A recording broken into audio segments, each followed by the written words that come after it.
Morning students, welcome to evolution RS. एक बार फिर से नई ऊर्जा के साथ स्वागत है आपका इवोल्यूशन क्लासेस में, जहां हम रोज डेली 10 बजे पढ़ते हैं डीएलपी सीरीज में दिल्ली का करंट अफेयर्स।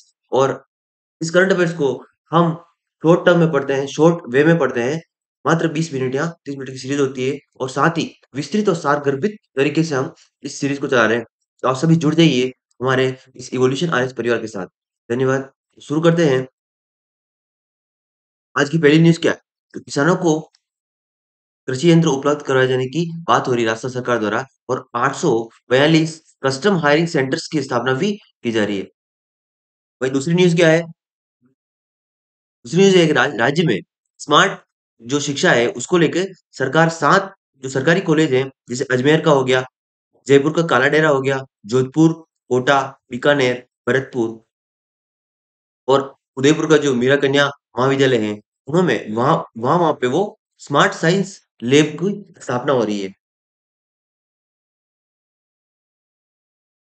दूसरी न्यूज़ क्या है?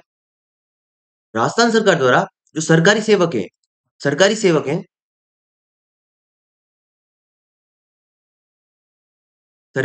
हैं, उनके लिए एक पोर्टल जिसे कहते हैं, नाम है उसका राजकाज पोर्टल। अब किसी को छुट्टी चाहिए सरकारी सेवक को, तो वो क्या करेगा, इस राजकाज पोर्टल पर एप्लीकेशन देगा, उसके बाद उसकी छुट्टी स्वीकृत हो जाएगी। तो ये बात आपको ध्यान रखनी है। राजकाज पोर्टल का संबंध किससे है? तो सरकारी सेवक के लिए अगर छुट्टी चाहिए उसे, तो अप्लाई करना पड़ेगा इस पोर्टल पर जाकर ऑनलाइन। अदरवाइज क्या होता था, पहले ईमेल कर देते थे, यहाँ लिखित रूप में देते थे। ये बात पता होनी चाहिए।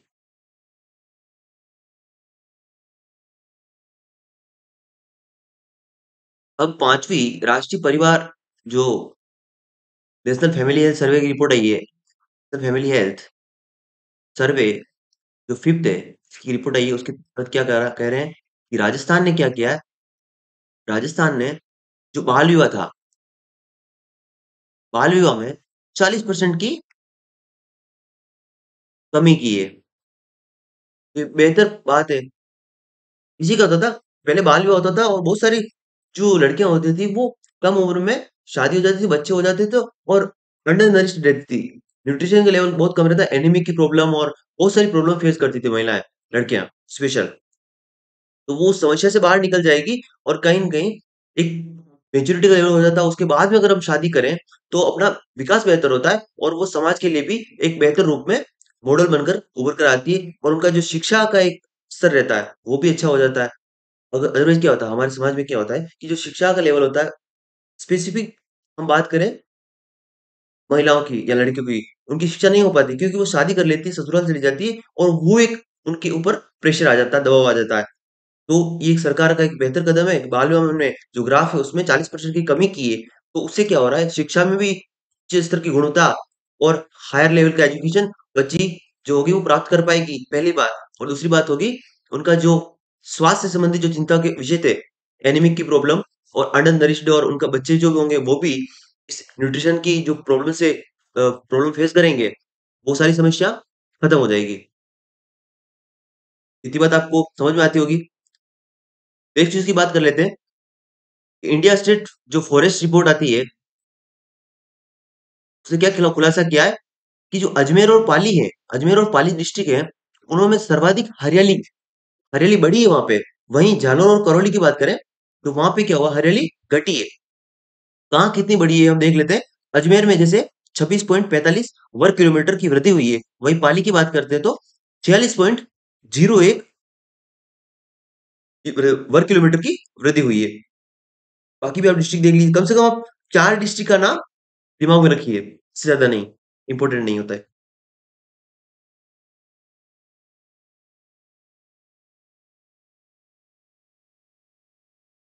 नेक्स्ट न्यूज़ देख लीजिए आप कि जो मुख्यमंत्री वर्क फ्रॉम होम जो जॉब वर्क योजना महिलाओं के लिए स्पेसिफिक, जो महिलाएं कामकाजी महिलाएं हैं, और वो कहीं देखो ऑफिस में नहीं जा पाती, परिवार का इतना प्रेशर होता है, वर्क बर्डन होता है, वो तो क्या वो घर घर से बैठकर भी काम कर सकती है क्या? तो सरकार उनकी ऐसी कुछ सुविधा उपलब्ध करा दे ताकि वो घर से ही काम कर सके। इसीलिए सरकार लेके आई थी मुख्यमंत्री work from home job work योजना। उसके तहत 10,000 से अधिक महिलाओं ने 365 जॉब अवसर के लिए पंजीकृत कर दिया। ये एक न्यूज़ थी। आपको क्या करना है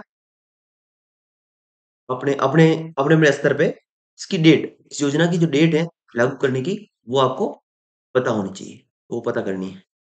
तो मुझे कल बतानी है।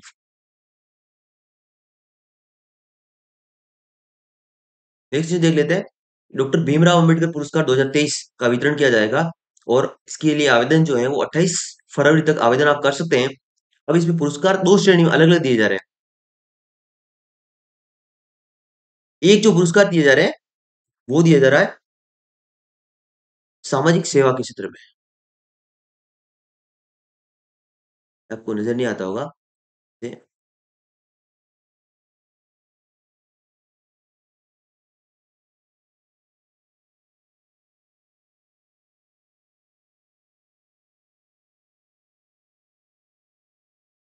इसमें 2 स्तर पे पुरस्कार दिए जा रहे हैं। जैसे एक तो सामाजिक सेवा में क्या कर रहे हैं, जो सामाजिक सेवा जिन्होंने की है और उसमें प्रतिष्ठित व्यक्ति हैं, उनको 1 लाख रुपए मिलेंगे। 1 लाख प्लस प्रशस्ति पत्र। वहीं पे जो महिला कल्याण पुरस्कार और न्याय के क्षेत्र में न्याय पुरस्कार जो हैं, इनमें क्या होगा 51,000 रुपए और प्रशस्ति पत्र मिलेगा। 2 कैटेगरी है, महिला कल्याण प्लस जो न्याय के क्षेत्र में जिन्होंने काम किया, उनको मिल जाएँगे 50,000 प्लस प्रशस्ति पत्र। आई होप ये न्यूज़ आपके क्लियर हो गई होगी।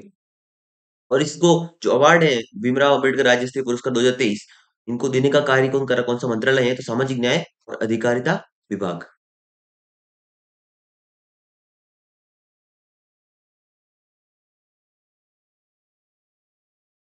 विधानसभा में इस बार एक बात उठी है और बात हो रही है कि जो घाटा रानी माता जी हैं भीलवाड़ा की, वहां पे एक एनीकट बनने का प्रावधान है। घाटा रानी में क्या बनेगा, एक एनीकट बनेगा।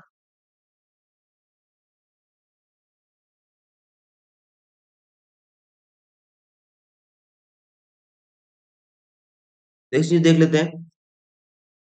नेक्स्ट न्यूज क्या है, हम सब जानते हैं कि हमारी सबसे बड़ी जो समस्या आज की वर्तमान की जैसे जैसे हमारा आधुनिकीकरण होते जा रहा है, वैसे वैसे नई नई समस्या हमारे सामने उभर के आती है और उन्हीं समस्याओं में से एक समस्या साइबर सिक्योरिटी की है।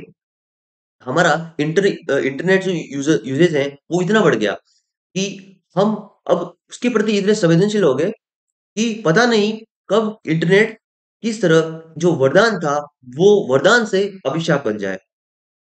इसी क्रम में देखते हैं एक साइबर सिक्योरिटी का खतरा। साइबर सिक्योरिटी सिक्योरिटी का मतलब ही सिंपल सी इतनी बात होती है कि जैसे आपका फ़ोन है और आपको किसी का फ़ोन आता है, अनवांटेड फ़ोन आता है और आपसे आपके खाते के नंबर पूछ लिए और फिर एक ओटीपी भेजे, ओटीपी भी पूछ लिए और आप इतने अनअवेयर हो, आपने बता भी दिए, आपका अकाउंट में जो पेमेंट पड़ा था, वो ट्रांसफर हो गया और बहुत सारी जो सूचनाएँ होती है आपके फ़ोन में, आपके जो फ़ोटोज़ होते हैं या आपकी कोई भी निजी जानकारी है, वो भी डाइवर्टेड हो रही है किसी कंपनी के पास और इस डाटा का बहुत ज़्यादा वैल्यूएशन होता है, यानी बहुत जो मौद्रिक वैल्यू होती है इसकी, पैसा मिलता है वो बहुत ज़्यादा मिलता है इन कंपनियों को और ये सारे हैकर्स होते हैं, वो करते हैं काम।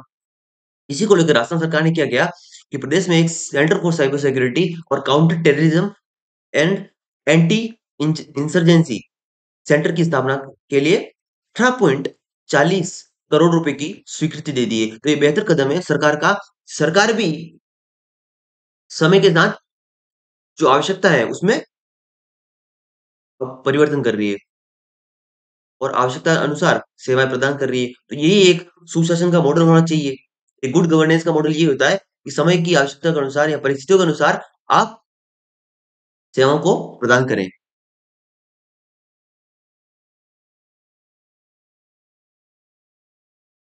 ये वही न्यूज़ थी कि साइबर सिक्योरिटी के लिए नया केंद्र बनेगा और 18.40 करोड़ रुपए की मुख्यमंत्री ने स्वीकृति दे दी है। और वही बात हो रही है, संसदीय कार्य मंत्री बोल रहे हैं कि 18 नए थाने भी बनाए जाएँ इसके लिए। अभी तक मिली नहीं है, जब भी मिलेगी इसकी डेट आएगी, जो भी कहाँ बनेगा, क्या होगा, वो हम देख लेंगे।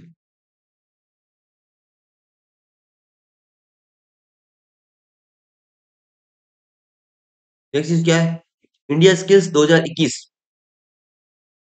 ये राष्ट्रीय प्रतियोगिता हुई थी, इसमें स्टेट भाग लेते हैं।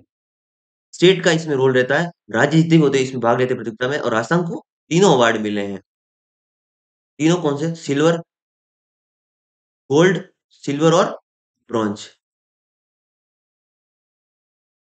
नेक्स्ट न्यूज़ क्या है? बालिका शिक्षा को बढ़ावा देने के लिए राजस्थान सरकार क्या कर रही है? एक बेहतर कदम के रूप में बालिका दूरस्थ शिक्षा योजना को लॉन्च किया है, और इसके लिए 15 फरवरी 2023 तक अंतिम रूप से आवेदन। देखो, जो भी बच्चियां 12वीं पास कर गई, अब उन्हें क्या है कि वो इस चीज के लिए सक्षम नहीं है कि वो महाविद्यालय जा सके या कॉलेज जा सके, तो उनको एक डिस्टेंस लर्निंग प्रोग्राम जो है उसके माध्यम से शिक्षा प्रोवाइड करवाई जा सकती है सरकार द्वारा। सरकार का मॉडल कैसा हो? जन कल्याणकारी, और जन कल्याणकारी स्वरूप को दिखाने के लिए सरकार क्या करती है? सरकार करती नहीं, सरकार बाध्य है इसके लिए। सरकार को हमने पावर दी, जनता ने पावर दी है, अकॉर्डिंग टू कॉन्स्टिट्यूशन, संविधान के माध्यम से। तो सरकार का ये दायित्व बन जाता है कि वो बालिकाओं के लिए कुछ करे। बालिका एक पिछड़े वर्ग में शामिल हो रही है, पिछड़े वर्ग में है, तो हम उन्हें एक मुख्य धारा में लाने के लिए क्या कर सकते हैं कि उन्हें शिक्षा के क्षेत्र में बेहतर शिक्षा दें, ताकि वो अपने निर्णय, स्वनिर्णय ले सकें, और उसी से उनकी प्रगति और विकास सुनिश्चित हो जाएगा, वो मुख्य धारा से जुड़ जाएगी।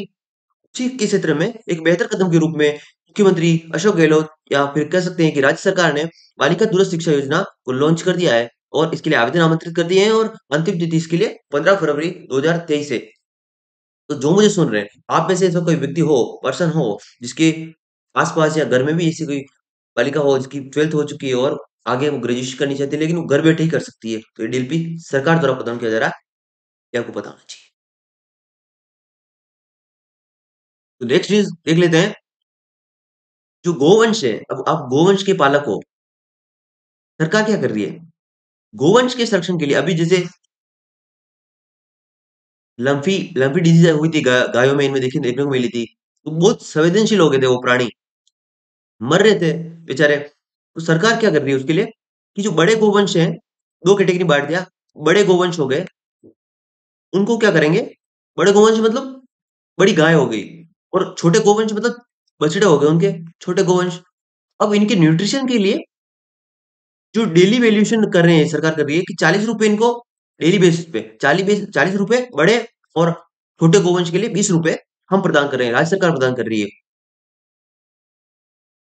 ये बात आपको पता होनी चाहिए, एग्जाम के लिए बहुत ज्यादा इंपोर्टेंट, मोस्ट इंपोर्टेंट है। बड़े गोवंश के लिए कितने रुपए की सहायता राशि है? 40 रुपए, और छोटे गोवंश के लिए 20 रुपए की सहायता राशि। ये आपको मोस्ट इंपोर्टेंट लगा लेना, और मोस्ट इंपोर्टेंट क्वेश्चन बनेगा आपके एग्जाम में, बनेगा तो। हम जो न्यूज़ आपको कवर करवा रहे हैं, लगभग मेरे हिसाब से 90 टू 99% न्यूज़ कवर हो जाती है, सारी कवर हो जाती है, क्योंकि हम 4-5 न्यूज़पेपर से ये सारी पिकअप कर लेते हैं न्यूज़।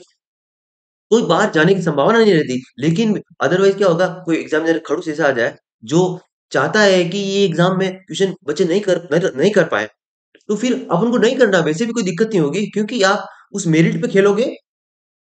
जैसे 2 क्वेश्चन, 100 में से 2 क्वेश्चन है, और 2 क्वेश्चन एग्ज़ामिनर चाहता था कि बच्चे को नहीं आना चाहिए, तो फिर वो किसी को नहीं आएगा भैया, तो आप 98 पे खेलोगे, तो 98 पे सब खेलेंगे, तो फिर आपकी मेरिट 100 पे नहीं, 98 पे डिसाइड होगी। तो इस बात को ध्यान रखते हुए आपको सबके लिए प्रयास नहीं करना, जितना मिल रहा है उसको आप बेहतर रूप से डेडिकेटेड वे में उसको आप गेन करो। ये एक बेहतर, मेरे हिसाब से एक बेहतर अप्रोच हो सकती है ये। इस बात को ध्यान रखना सदा।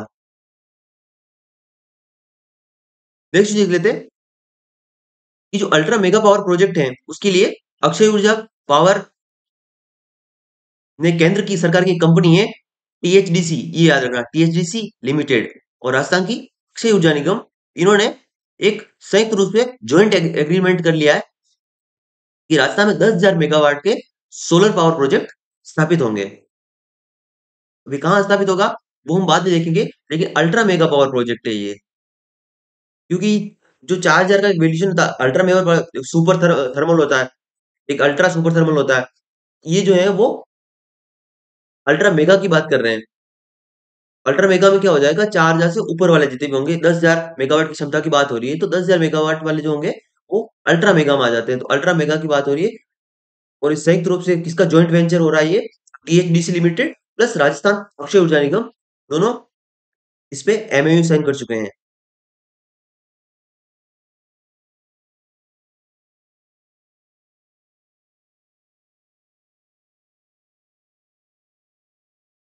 एक चीज क्या है, देखिए, जो गोडावन है, उसके संरक्षण के लिए उसके प्रजनन केंद्र भी होना चाहिए।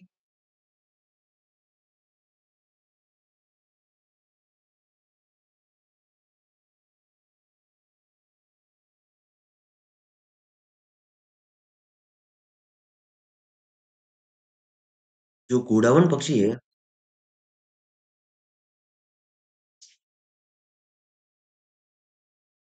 इसके संरक्षण के लिए कुछ प्रजनन केंद्र भी होने चाहिए।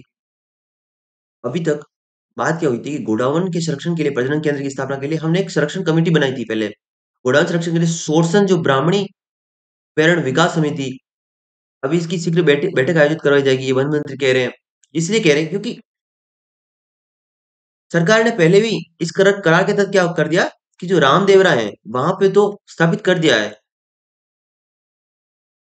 और अब सोरसेन की बारी है, सोरसेन 12, रामदेवरा और सोरसेन 12, यहाँ पे हमने क्या स्थापित करवाना है, क्या स्थापित करवाना था, ताकि ये कमेटी बनी थी। कमेटी बहुत पुरानी है, ये कमेटी इन दोनों की जगहों पर इनके प्रजनन केंद्र व संरक्षण केंद्र की स्थापना करवाने के लिए बनी थी। इतनी सी बात आपको ध्यान रखनी है।